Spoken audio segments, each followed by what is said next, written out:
Então nós estamos neste livro, estamos em uma sequência, conforme eu falei para vocês, e nós estamos aonde? No capítulo 18.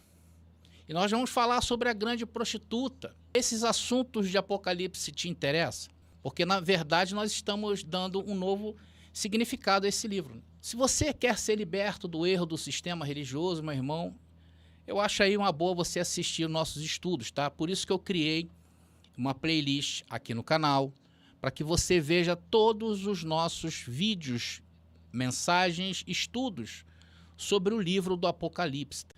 Eu vou deixar nas descrições deste vídeo para que você venha ver e entender tudo aquilo que nós estamos passando ali, os olhos da graça, da escatologia consumada. Então, eu estou deixando aí nas descrições, tá bom, queridos? Então, abençoados, no capítulo 18, onde nós paramos, a ideia aqui é provar que a grande prostituta do texto não é nenhuma nação nos dias de hoje. Você sabe que há pouco tempo atrás, à vista mais ou menos de 2 anos atrás, quando as minhas escamas dos olhos ainda não tinham caído para a escatologia consumada, eu sempre, nas minhas mensagens, eu usava esse termo da grande prostituta se referindo à Igreja Católica, né? E isso é uma ignorância que Deus vai nos tirando. Então, abençoado, não é para os dias de hoje. Por quê? Porque o livro de Apocalipse, como todas as escrituras, elas estão debaixo de uma cultura judaica.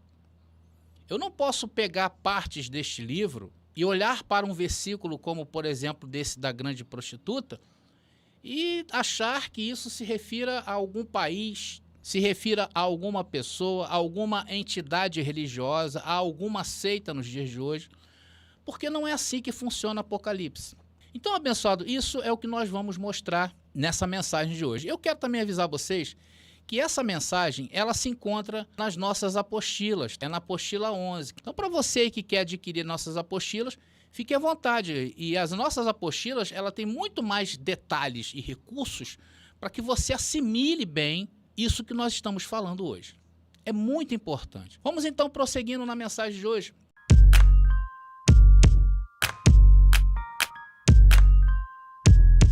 Vamos ao texto em questão que nós estamos estudando lá em Apocalipse, capítulo 18, versículo 4. E diz o texto assim, olha: E ouvi outra voz do céu dizendo: Sai dela, povo meu, para que não sejais participante dos seus pecados, nem recebas parte das suas pragas. Irmãos, ao olharmos esse texto, ao observarmos este texto, o que ele nos chama a atenção? Veja aí, abençoado, observe bem esse texto. Aí está mostrando, fatalmente era um povo que estava vivendo dentro de Jerusalém, segundo a história que nós estamos aqui narrando na linha do tempo, e que dentro dessa grande cidade há o povo de Deus. Existe um povo de Deus dentro da cidade. E há uma ordem expressa dada por Deus aí em Apocalipse capítulo 18, versículo 4, que é o quê? Sai daí, povo meu!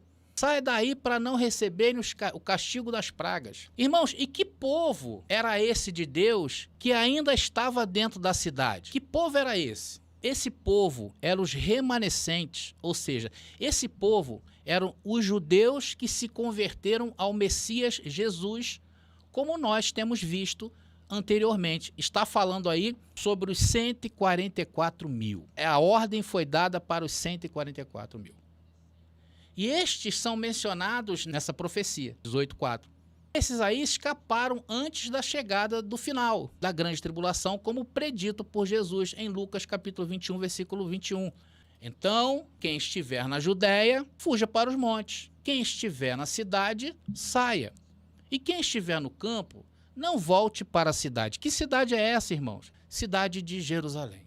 Então, eles foram salvos da destruição final que haveria sobre a cidade de Jerusalém. Eles fugiram para uma província chamada Pela, uma cidade no meio das montanhas da Pérea daqueles dias. Nós já apresentamos aqui esses relatos aí, vários relatos de historiadores que falou dessa fuga em massa dos judeus. Esses judeus que fugiram de Jerusalém foram os 144 mil remanescentes. Atenção, nas escrituras houve vários apocalipse para o povo judeu. Esse apocalipse que nós estamos estudando É o derradeiro, é o final. Ali começaria novos tempos. Um novo mundo estava se aproximando, uma nova terra estava se aproximando. Mas dentro da história judaica, houve vários apocalipses. E esses que ficaram nesses apocalipses que houve dentro de Israel, naqueles dias do Antigo Testamento, o pouco que ficava, eles eram conhecidos por isso aqui, olha. Pois o Senhor não desamparará o seu povo, nem abandonará sua herança. Esse é um salmo escrito, tá, naqueles dias do Antigo Testamento, em que fala da mentalidade judaica em relação ao que Deus tinha instituído com eles lá no Monte Sinai, quando Deus entregou a lei a Moisés. Então isso para os judeus, irmãos, o que eu estou mostrando para vocês, Salmo 94, versículo 14, é uma verdade intratável, mesmo que seus pecados sendo punidos fossem bastante consideráveis. Mas a destruição por completo não passava pela mente do povo daqueles dias. Mas é isso que nós estamos vendo em Apocalipse, uma destruição completa da legislação judaica. Irmãos, tudo ficou destruído. Toda a história desse povo em relação à questão de aliança com Deus veio abaixo. Por essa razão, meus irmãos, retirar isto daqueles dias e aplicar qualquer tipo de futurismo. Por exemplo, vou botar para vocês de novo, Apocalipse capítulo 18, versículo 4. Olhar para esse capítulo e versículo de Apocalipse e trazer para os dias de hoje, meu irmão, é uma coisa inimaginável, mas é isso que o sistema religioso fez. Irmãos, agora pensa comigo só o seguinte, olhando para essa passagem, se aqui está se tratando de uma iminente destruição do planeta Terra, como prega o sistema religioso, o texto está dizendo o quê? Para sair dela. Como assim? Sair de onde? Do planeta Terra? Como eu vou sair do planeta Terra? Então você já, aqui, irmãos, você já mata qualquer tipo de argumento em que esse versículo que está para vocês aí se refira a alguma coisa nos dias de hoje. Irmãos, o texto, quer queira ou não, expressa uma promessa de salvação. Sim ou não?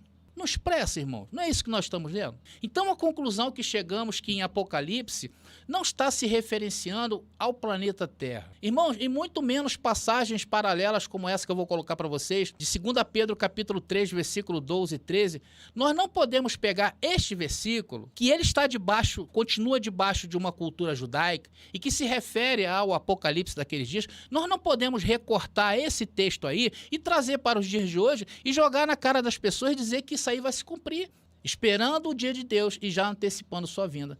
Nesse dia, ele incendiará os céus e os elementos se derreterão nas chamas. Quando as pessoas do sistema religioso leem isso aí, elas veem a terra pegando fogo.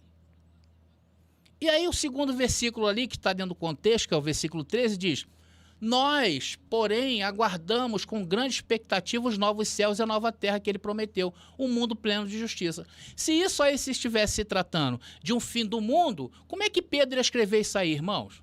Nós, porém, com grande expectativa, aguardamos. Então, parece que o texto está se tratando do fim do planeta Terra, mas não é isso que o texto parece informar. E aqui nesse texto, como no outro, irmãos, há uma expectativa de bênção terrena. Não é verdade? Você olhar esse texto, você não consegue enxergar que existe uma bênção por trás disso aí? Mas como? Se a bênção, se o sistema religioso prega que isso aí se refere ao planeta Terra que vai ser destruído, segundo os futuristas. Então isso não pode ser considerado, irmãos, dessa maneira.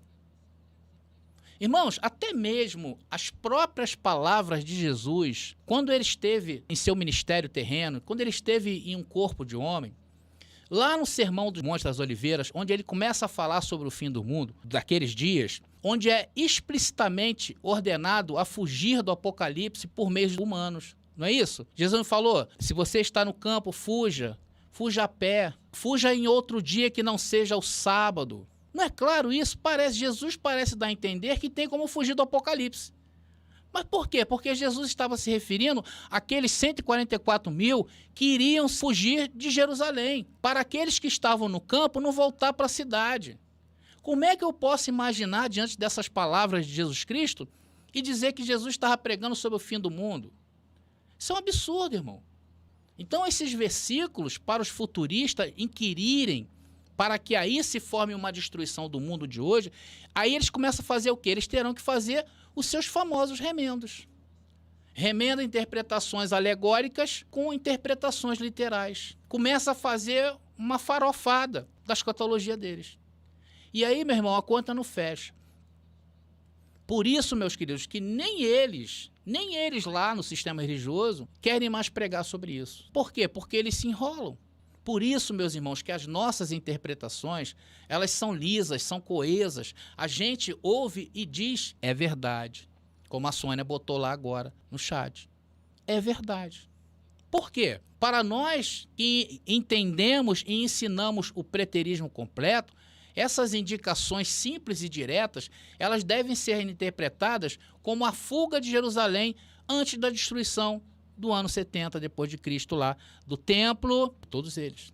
Vocês estão começando a perceber como a gente, quando começa a colocar as coisas em seu devido lugar, em seu devido tempo, as coisas começam a ficar mais claras? Então essa besta que nós estamos tratando aí do capítulo 17, que estamos vendo, que traria a destruição à terra, que era Jerusalém, quem era essa besta aí? Era o Império Romano. Vocês lembram quando nós estudamos aqui, em algumas mensagens anteriores, a questão das cabeças dessa besta? Que haviam 7 cabeças, né? Eu vou botar o texto aqui para refrescar a nossa memória, tá? Eu separei aqui para vocês o texto, Apocalipse capítulo 17, versículo 9 e 10. Eu não vou ler, mas o texto que eu estou me referindo é esse aí. Então essas cabeças representavam quem? Os imperadores Césares, desde Júlio César. Agora no capítulo 18 afirma que o 6º rei é o atual governante, que é Nero. Então aqui nós estamos perto de um conflito, o conflito final. Nós estamos perto do epílogo de Apocalipse, estamos no capítulo 18. E Jerusalém, ela é representada como uma mulher fornicadora, adornada com pedras preciosas, localizada no deserto, assim como Jerusalém, mas sentada na besta. O que, André? A grande prostituta era Jerusalém? Sim. Irmãos, depois vocês leiam todo o capítulo 23 de Ezequiel. Esse texto aí, do Velho Testamento, lá em Ezequiel, apresenta aí uma alegoria semelhante a Apocalipse 17, tá? Que nós estamos vendo. Eu vou botar para vocês aí, Ezequiel, algumas partes, só para vocês terem uma ideia do que eu estou falando. Irmãos, aqui, Jerusalém e Samaria, elas são personificadas como 2 mulheres que dormiam com vários homens, que simbolizam os assírios, egípcios e babilônios, representando o quê? O adultério e a fornicação espiritual de forma bastante explícita. Olha o que diz Ezequiel, capítulo 23, versículo 20. O que nós estamos provando aqui para vocês? Que Apocalipse, quando se refere à grande prostituta, está se referindo a Jerusalém antiga. Olha o que diz aí, Ezequiel 23, 20. E ela se apaixonou por seus rufiões, cuja concupiscência é como o ardor carnal dos jumentos, e cujo fluxo é como o fluxo dos cavalos. Isso aí é Ezequiel. Se você for pegar Apocalipse capítulo 17, 18, vocês vão ver que tem a ver com isso aí. Então, abençoado, seus amantes, aí que vai mostrar para vocês, eu vou mostrar agora um texto para vocês, vai mostrar que os amantes dessa mulher se voltam contra elas. Essas mulheres adúlteras, despojando-as de suas roupas luxuosas. Olha aí, tá aí, Ezequiel capítulo 23, versículo 24 ao 28. Eu não vou ler, anota esse versículo aí e leiam. Vocês estão percebendo o que nós estamos fazendo? O que nós estamos procurando aqui? Estamos procurando, buscando dentro do contexto bíblico, ou seja, passagens paralelas para nós entendermos o que estava acontecendo em Apocalipse. Nós não recortamos um texto e tentamos colocar em algum contexto do mundo de hoje, porque o raciocínio não fecha, irmãos. Mas é isso que o sistema religioso fez e faz com seus textos bíblicos. O que nós estamos mostrando aí? Rejeição de Deus lá em Ezequiel. E o que nós estamos vendo em Apocalipse? A rejeição de Deus a Jerusalém, da mesma maneira, conforme eu falei para vocês, que houve outros Apocalipse anterior ao Apocalipse de João. A Bíblia está cheia de Apocalipse. Um outro capítulo também que apresenta um grande paralelo com Apocalipse 17 é Ezequiel 16, onde Jerusalém é alegoricamente associada a uma mulher rústica com quem Deus se casou. Vamos ver. Isso aqui mostra um casamento do Senhor com Jerusalém. Está ali. E passando eu junto de ti, vi-te e eis que o teu tempo era tempo de amores. Estendi sobre ti a aba do meu manto e cobri a tua nudez. Dei-te juramento entrei em aliança contigo, diz o Senhor Deus, e tu ficaste sendo minha.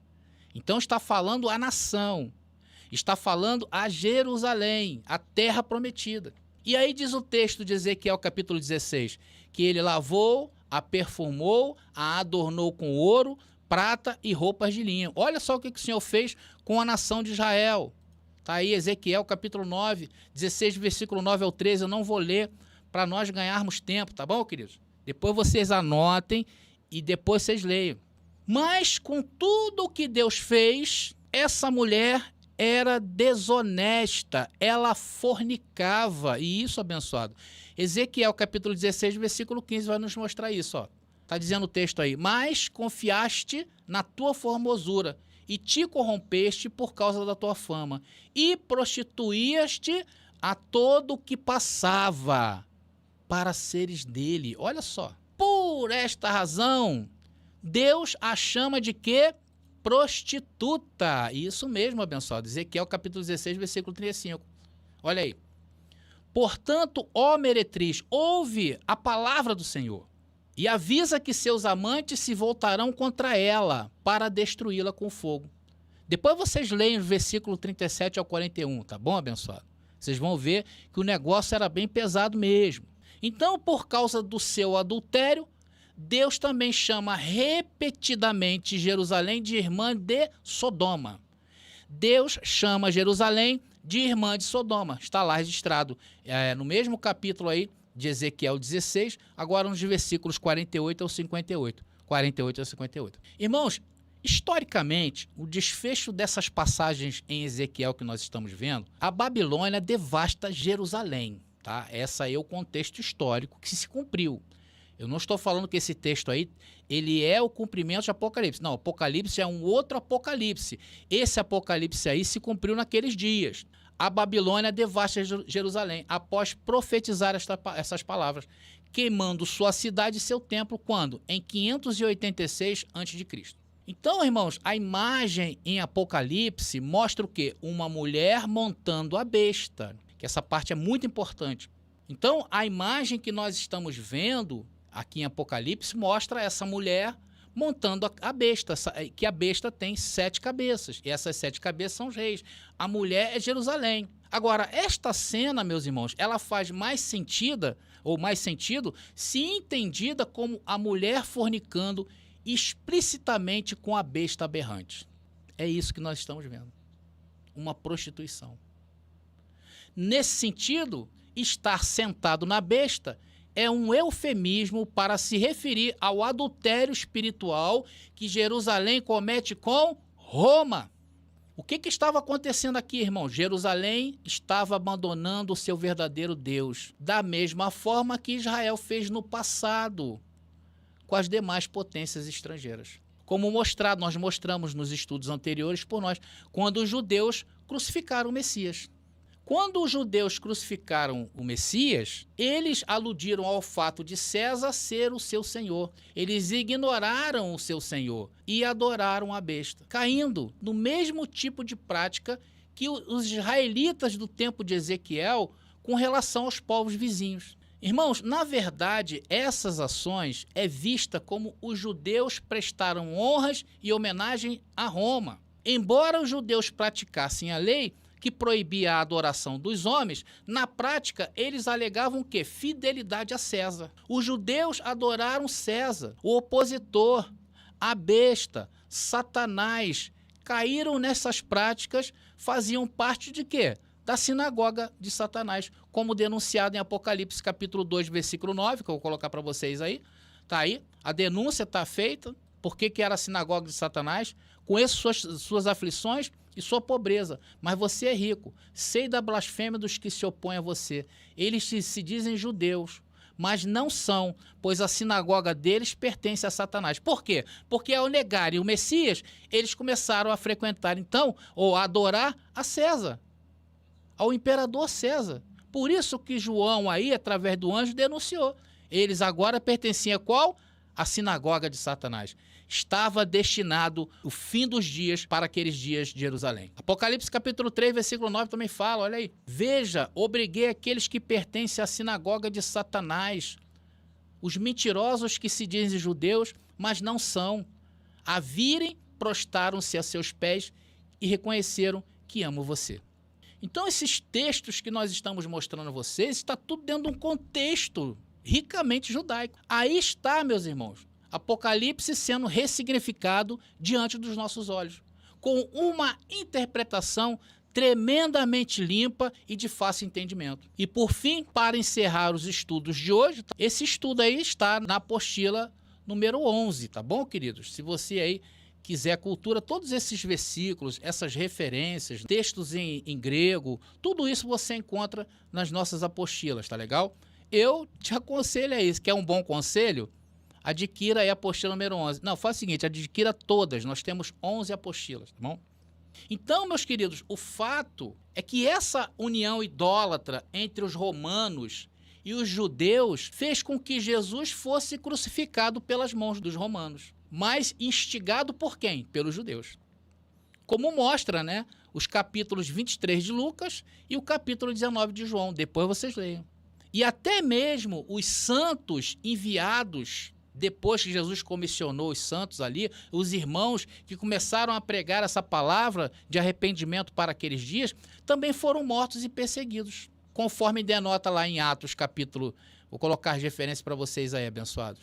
Depois vocês leiam lá, vocês vão ver. Que aí estavam falando daqueles que foram perseguidos. Então, abençoados, estamos chegando a essa parte, né? Essa pequena parte aí desse estudo. É claro que eu teria muito mais coisa para passar para vocês, mas acho que já está de bom tamanho, já vai dar a hora aqui. Bom, a continuação desse estudo aqui, irmãos, vai se dar no sábado, tá? No sábado eu concluo essa mensagem com vocês a partir das 19 horas, tá? Por isso que é importante aí vocês se inscreverem no nosso canal para acompanhar mais de perto todas essas informações que nós estamos passando, tá bom? Vai ser sábado agora às 19 horas. E vamos continuar mostrando para vocês o que levou Deus a se divorciar da nação. Atenção, Deus não se divorciou dos homens. Deus não se divorciou dos seus filhos, mas Deus se divorciou da nação. Deus se divorciou. Então, abençoado, não percam, tá? No próximo episódio nós vamos falar que a profecia de que a besta, o amante estrangeiro, seria o povo que destruiria Jerusalém, vou mostrar isso, tá?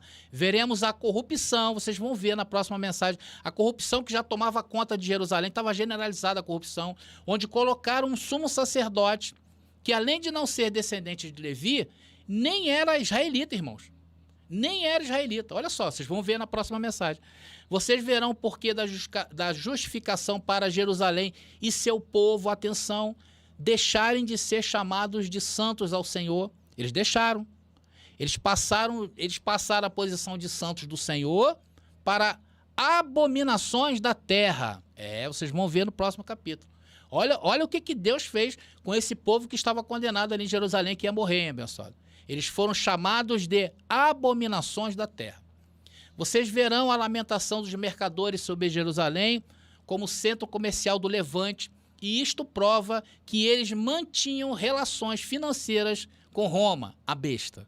E por fim, nós veremos a expressão de alegria celestial. Houve festa no céu, meu irmão. Houve festa no céu quando a prostituta foi destruída, porque ela matou e perseguiu os santos. E a prostituta, vocês sabem quem foi, que foi Jerusalém. A Jerusalém antes de ser queimada, né? Depois de ser queimada é outra história. As apostilas sobre os assuntos em graça são um recurso indispensável para todos aqueles que desejam aprofundar seus estudos na tradição bíblica. Elas apresentam de maneira clara e objetiva as principais ideias e conceitos dessa interpretação textual contemporânea, abordando desde as origens históricas até as aplicações práticas em nossos dias. Com as apostilas, você terá em mãos um material completo e de qualidade, que irá enriquecer sua compreensão sobre a relação entre Antigo e Novo Testamento, a ressurreição dos mortos, a destruição do Templo de Jerusalém e muito mais. Não perca a oportunidade de adquirir esse valioso recurso e aprimorar seus estudos bíblicos. Adquira a sua agora mesmo.